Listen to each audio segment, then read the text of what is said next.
കഴിഞ്ഞൊരു 3 ദിവസമായിട്ട് കെവിന് ക്ലാസ് ഉണ്ടായിരുന്നില്ല കേട്ടോ. അതുകൊണ്ട് തന്നെ രാവിലെ എഴുന്നേറ്റ് തിരക്ക് പിടിച്ചുള്ള ഓട്ടം കുറവായിരുന്നു. ഇന്ന് വീണ്ടും ക്ലാസ് സ്റ്റാർട്ട് ചെയ്തു കേട്ടോ. അതുകൊണ്ട് തന്നെ രാവിലെ എഴുന്നേറ്റ് ബ്രേക്ക്ഫാസ്റ്റ്, അവന് കൊണ്ടുപോകാനുള്ള സ്നാക്സ്, ലഞ്ച് ഇതൊക്കെ ഉണ്ടാക്കുന്ന തിരക്കിലാണ് ഞാൻ. ആ പറഞ്ഞതിലൊരു തിരുത്തുണ്ട് കേട്ടോ. എന്താണ് ഇവിടെ ബ്രേക്ക്ഫാസ്റ്റ് ഉണ്ടാക്കുന്നത് അത് തന്നെ കേട്ടോ അവൻ ലഞ്ചായിട്ട് കൊണ്ടുപോകുന്നത്. കെവിന് പോഹ കഴിക്കാൻ വേണ്ടി ഭയങ്കര ഇഷ്ടം കേട്ടോ. അപ്പൊ കെവിന് വേണ്ടിയിട്ട് ഇന്ന് പോഹ ആക്കിയിട്ടുണ്ടായിരുന്നത്. എനിക്കും ഡാരിസിനും വേണ്ടിയിട്ട് ഓട്സ് ആണ് ഉണ്ടാക്കിയിട്ടുണ്ടായിരുന്നത്.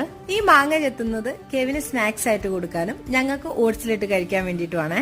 കെവിന്റെ സ്കൂളിൽ നോൺ വെജ് കൊടുത്തു വിടാൻ വേണ്ടി പറ്റില്ല. അപ്പൊ ഞാൻ രാവിലെ എന്താണോ ബ്രേക്ക്ഫാസ്റ്റ് ഉണ്ടാക്കുന്നത്, ഇഡ്ഡലി, ദോശ, പുട്ട്, ഇടിയപ്പം ഇങ്ങനെയുള്ള സാധനങ്ങളാട്ടോ അധികം കൊടുത്തു വിടാം. ഒരു 7:45 ആയപ്പോഴത്തേക്കും ഡാരിസും കെവിനും പോയിട്ടുണ്ടായിരുന്നു കേട്ടോ. അധികം ദിവസവും ഡാരിസ് തന്നെയാണ് കെവിനെ സ്കൂളിൽ കൊണ്ടാക്കാറ്. ഡാരിസിന് പറ്റാത്ത ദിവസം മാത്രമായിട്ടോ ഞാൻ കൊണ്ടാക്കാറുള്ളത്.